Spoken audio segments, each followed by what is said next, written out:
your time starts counting the day you landed in the UK. And you know that in, let's say, 9 months or 10 months, you're going to complete your course.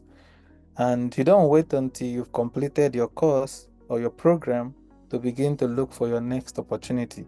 So the moment when you're there, you spend your time, invest as much time as you can on the degree program you've enrolled in. What you graduate with does really matters because it can help open doors for you in the future. Hello, I am Kehinde Falade, the host of Great Minds with Keke, where we share life experiences so that you can learn from us and also know how to navigate your life path to success. Ciao. Hello, everyone.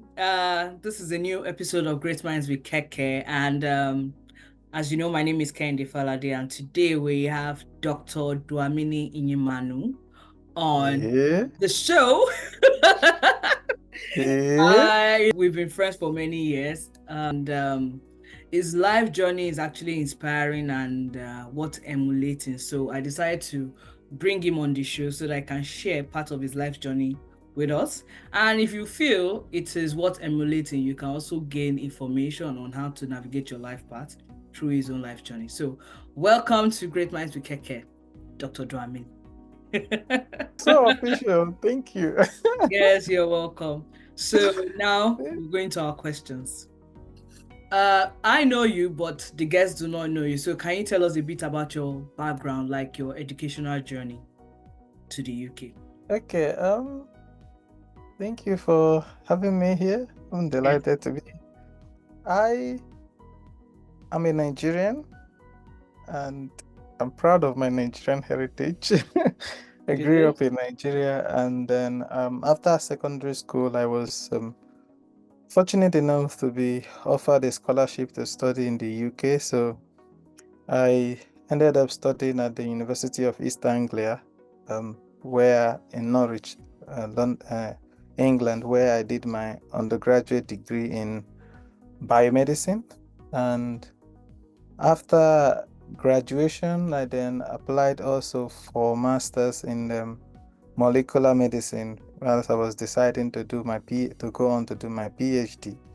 So I got onto that program with the help of a 50% tuition scholarship that I got. That was available to anybody that got a first class or above, anything above from a first class upward. And so I was able to use that to study my master's at the University of East Anglia. And a few months into that, I was offered a PhD position at the University of Cambridge, which was also because this called a 1+3 PhD program, which means that the first year of the program you do a master's by research, and then upon completion you then go on to do your PhD. So I accepted that offer and then ended up spending the remaining another 5 years at the University of Cambridge, completing my master's and PhD. And so yeah, that's my educational journey. Right now I'm working as a postdoc at the University of Kansas Medical Center in the United States. Thank you very much. So what year did you start your journey in the University of East Anglia? Oh, actually, I came to the UK in 2010, I think, precisely in October 2010. But then it's worth noting that I did not start my undergraduate the same year I came, because in the UK, at the time, I don't know what it is now, but at the time, the UK did not recognize the O-level in Nigeria. So the WAEC or NECO that you get in Nigeria was not recognized as the suitable level for pursuing an undergraduate degree, because they have a 7-year secondary school education. Nigeria has 6 years. So they wanted us to do another 1 year to augment our to complete to make it 6 years, 7 years before progressing into doing your undergraduate. So actually that first year I was doing what they called foundation science and found so certificate, yeah, something we called foundation basically in the International School of International Studies. And so upon successful completion of that program, there are some pathways, some courses that you are then qualified to go on to study depending on how you do on the course or on the program. So basically, you started with Into UEA, Yes. INTO, the Into program, because most people they just see the building, they walk by, they don't even really know what Into is all about. So that Yeah, makes so sense. yeah, so I started from Into UEA. So I think that's a prerequisite for most people that are doing coming into the UK to do undergraduate, excluding undergraduate in medicine. Okay. Which requires slightly a different requirement. But for most other courses that you're coming, if you're coming from Nigeria precisely, and you don't have A levels, then you have to go through Into. So Into offered two pathways. One was the 1 year A level, which is like instead of doing the 2 years that UK high schoolers would do, you do it in 1 year and write your A levels. And depending on your grade in the A levels, then you can then apply to university.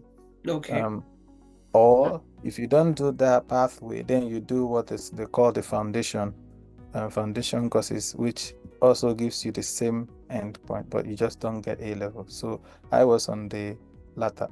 The foundation course. So Yeah. you talked about you getting uh enrollment into Cambridge University for your PhD. So was it like you did not finish your master's in UEA before transitioning to Cambridge, or you finished in UEA, then went to start the master's in research before going to your PhD? That's a very good point. So even though the program I got was an N1 plus three, like with included a master's, because the program is highly competitive, they tend only to take people that have a 4 year degree. So that means that it's Oh. either you have in addition to your undergraduate, you have a master's, or you had a year in industry or a year doing research. Mm. So my offer in Cambridge was contingent on me completing my master's in the UE Mm. in UEA successfully. So yeah, so I had to like still carry on with my master's in UEA and make sure I complete it successfully, which I did with a distinction. And so yeah. Another distinction. So for people that really want to know how you did it, that are confused, was it like it was when you finished your undergrad that you applied to Cambridge for that program?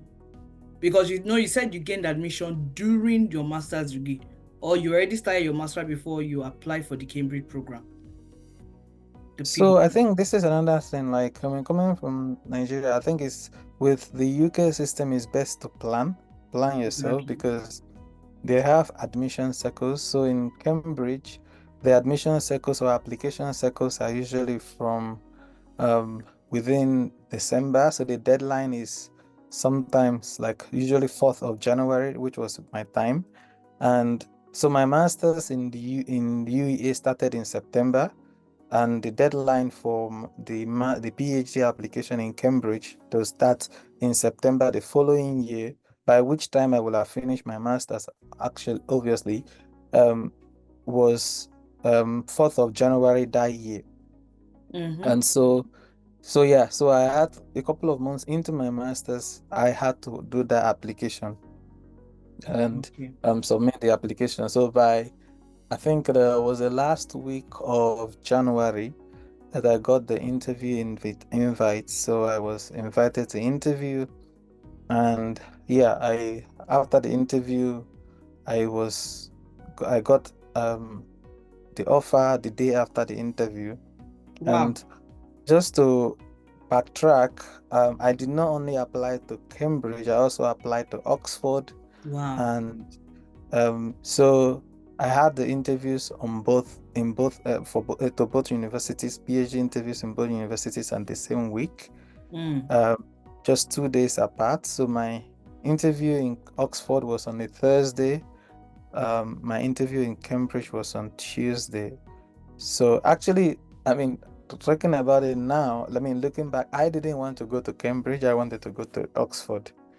And I don't know. I just liked Oxford at the time. And then it was when I was on my way to the Cambridge interview that my Uber driver I was having a conversation with my Uber driver and he was telling me, oh, well, Cambridge is much better for the life sciences. They even have a Cambridge Research Park and this and Mm. that. I was like, oh, really? I never really thought about that. So yeah, obviously.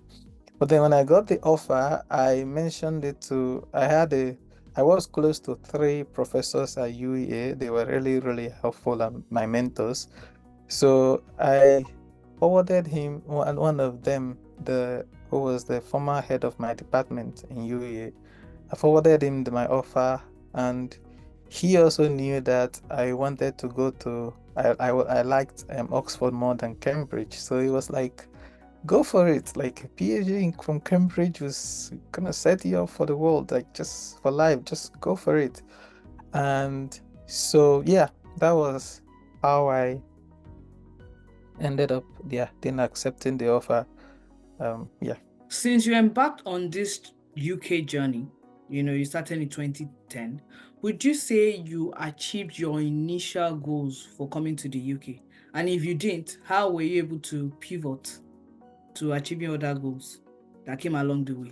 So my goal was to, like, I've always wanted to get educational empowerment. I feel like that is is important. It is one thing that no one can take away from you, being educated. So for me, I feel like that goal has been accomplished because I came to the UK really from Nigeria, not knowing what I was, life was going to be like. And to be honest, it wasn't easy. I had to go through a lot of adjustments. Like I remember when I started from Into, like my very Mhm. first time in Into, I didn't pass the exams. Wow. But then it took, yeah, I always say this because, yeah, it is important to also think about it. Like failure is acceptable, but it's not bad. Like it's, if anything, I will be careful with someone who has never failed because if you've never failed, you don't know how to deal with someone else that has experienced that. But and also you're not, it's difficult to really, like, for me personally, I feel like failure is a stepping stone for progress because when that happened to me, I realized that, like, basically when I say failure, I got the pass mark, but it wasn't up to my level, like what I expected. So let's say the pass mark was 40 and I got above that, but like, yeah. Mm-hmm.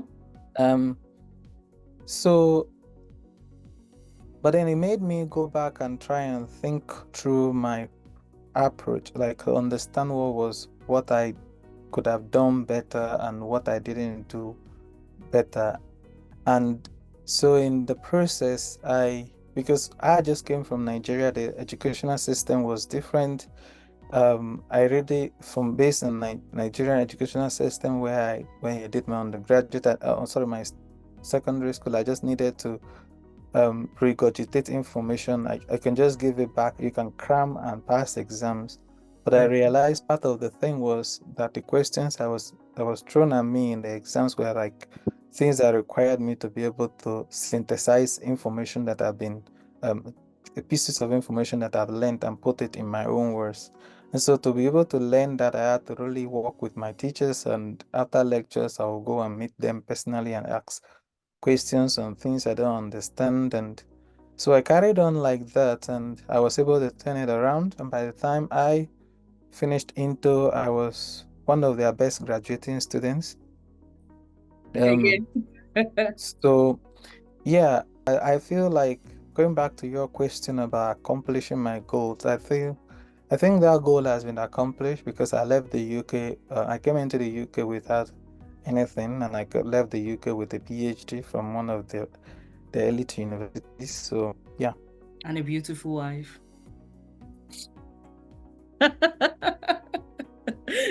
I knew you were going to laugh. Yes. Ah, So now, I wanted to ask, what are the factors that you think contributed to your success and excellence throughout your education journey in the UK? well, I think for me, it was one of the things that the UEA really encourages, which is that self-reflection.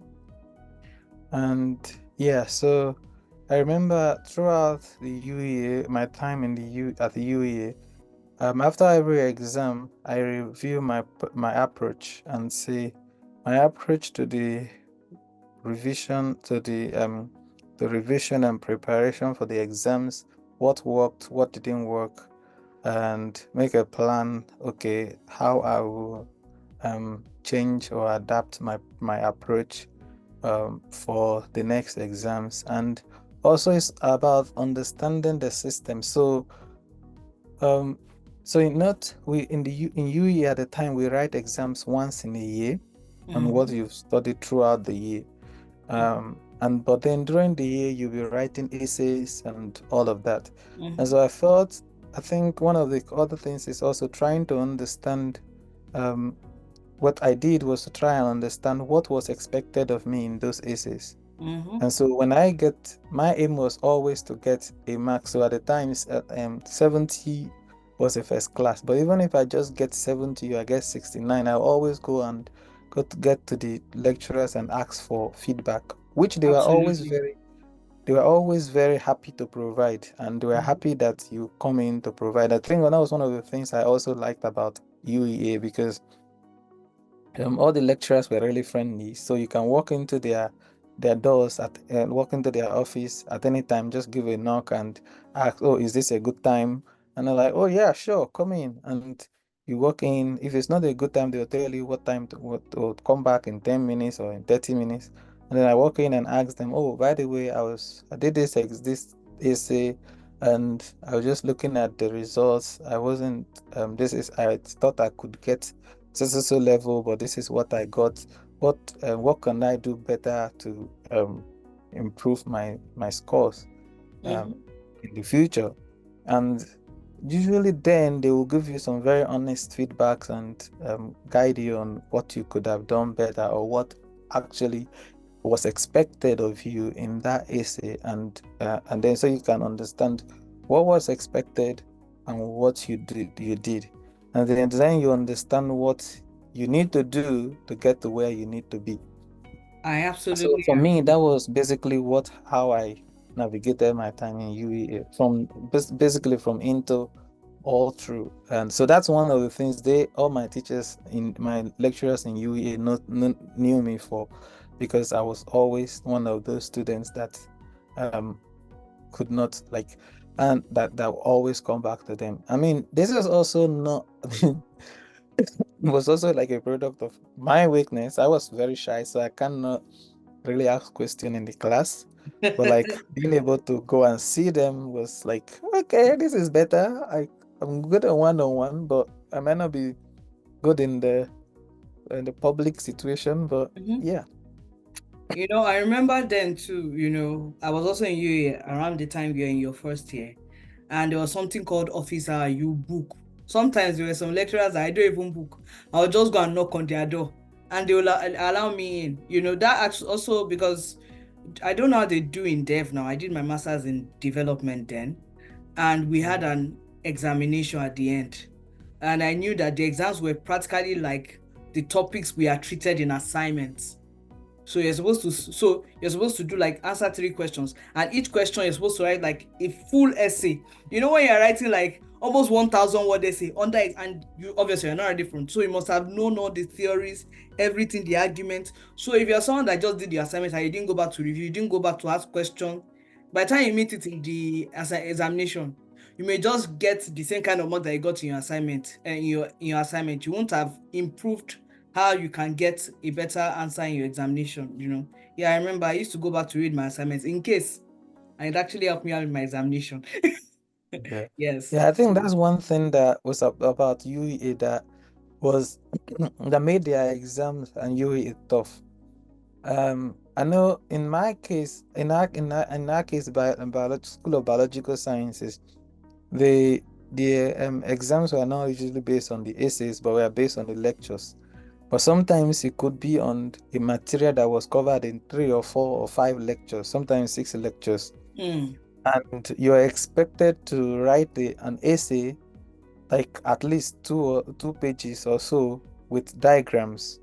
Um, in those of those three that those three essay questions that you will answer, or sometimes and so it was, yeah. So that is where you really need to like have a very good grasp of the key concepts in the lectures. Mhm. Because if you just understood one aspect of the lecture or just one of those 5 lectures, it's difficult to really be able to sit down and write that much. And Yeah. so yeah.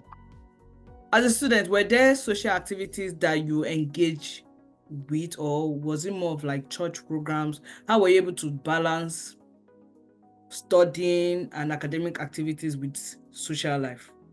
Yeah, I mean, I was social. I love football, so I was always playing football.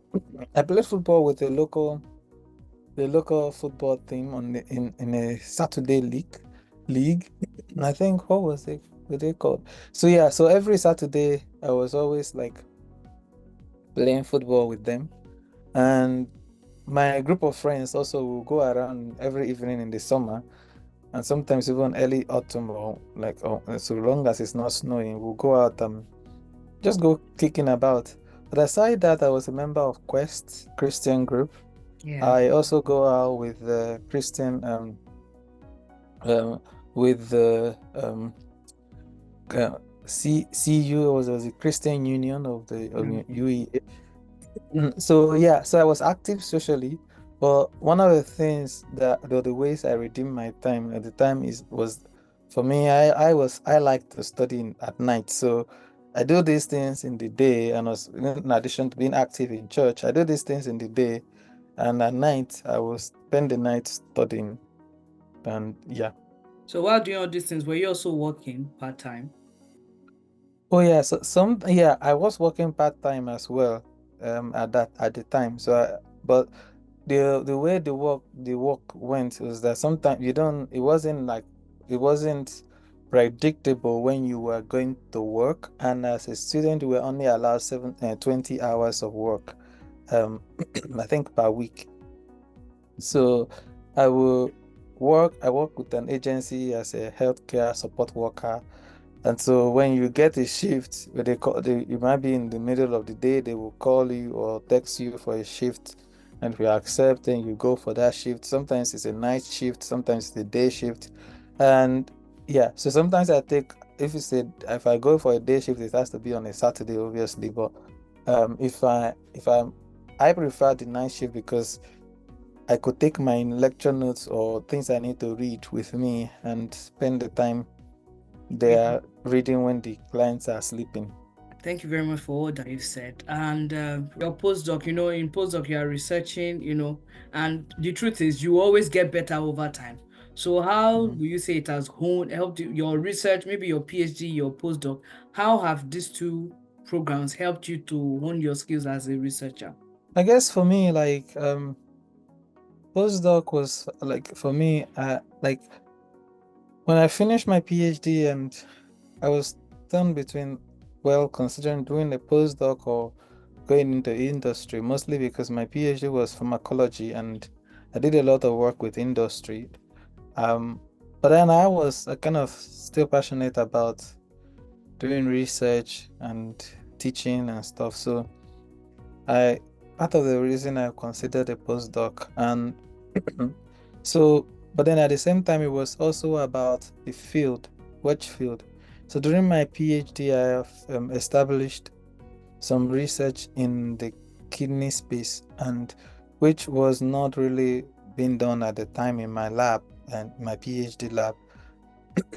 So, and I then realized, became like quite curious about drug discovery and understand for kidney diseases. So that was how I ended up in Kansas, because they have an institute that is one of the like very good ones for this particular kidney disease that I was interested in, that it's called polycystic kidney disease. So yeah, Okay. obviously, so since I've been here now, I've then been able to apply for my own grants to get funding to pursue like research in this particular disease, to Okay. further understand the disease and pursue potentially drug discovery research in that space. So, yeah. Thank you very much. So one last question. What advice do you have for an immigrant who desires to do PhD or masters or just start bachelors in the UK? What advice do you have for them? Because we have more people coming into the UK every year from Africa, from different countries. What advice do you have for them? Yeah, I think the UK is a great place, and you can really be a place to hone your skills. At the same time, you could be also be exposed to lots of potential things that could distract you. But I think if you can, the most for me, it was more about putting my self-development as a priority, and understanding where do you want to be, what do you want to do. The way what I always say to people that come to do, let's say, masters, for example, is that your time starts counting the day you landed in the UK, and you know that you in, let's say, 9 months or 10 months, you're going to complete your course, and you don't wait until you've completed your course or your program to begin to look for your next opportunity. So the moment when you're there, you spend your time, invest as much time as you can on the degree program you've enrolled in. What you graduate with does really matters, because it can help open doors for you in the future, and also it stays with you forever. So it's best that you focus on that and try to do as good as possible in that degree, to get it passed as yeah, to do very well, basically. But then at the same time, it's also important to plan out and see, okay, when I finish this program, what do I want to do? And then start also in your spare time thinking about what skills do I need to be able to function in that area, or in this, or do what I want, what you've chosen that you want to do. And once you have done that, then you will be able to identify what identify, like, know what you need to do, and then start working on it. I'll give an example. In my case, when I finished my master's, my undergraduate, I knew I wanted to do a PhD, but at the same time, I applied for some programs. I did not get any response. I applied for quite a number of programs. I did not get a response. Okay. Um, so during the time I was doing my master's, I already contacted the career services. So Okay. every university you study at in the UK will have a career services, and what their role is, your success is their success. And Absolutely. so I really encourage that you take advantage of that opportunity. They will give you career counseling, career guidance. So what I did at this time was to book an appointment with them to look at my CV, because I've identified that potentially the reason I did not hear back from the PhD programs I applied for was because I did not, my CV was probably not in the best of states. Okay. And my first appointment with one of these careers advisor in UEA, one of the things she told me was, but she asked me a question: what is my unique selling point? Mm. That was the first time I heard that phrase. I didn't, it took me a while to be able to kind of think and craft out what I could consider my unique selling point with her help, obviously. And so fast forward, I was able to then edit and work on my personal statement, so on my CV. And then when I identified the PhD program in Oxford that I really wanted, I also worked with this lady at the career services, so on my CV and on my personal statement that I needed at the time for PhD applications in Oxford. You have to pick 3 projects and labs that you're interested in and explain the reasons why you are the best candidate or why you have selected those.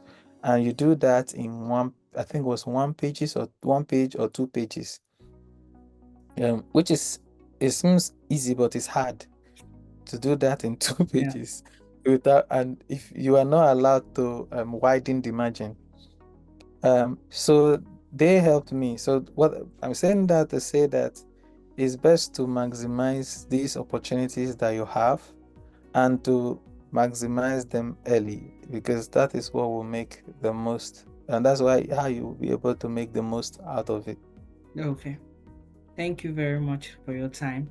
And this brings us to the end of our interview session. Thank you very much for honoring us and for coming on Great Minds with Keke. It was nice having a chat with you, and I hope the viewers will actually learn a lot from what you've said. Yes, I also Thank learned you a lot for too. thank you for having me, Kenny. Yes, yes. Yeah. Have Yeah. a wonderful time. Thank you for watching this episode of Great Minds with Keke. We upload new episodes every Saturday, so don't forget to subscribe. Ciao!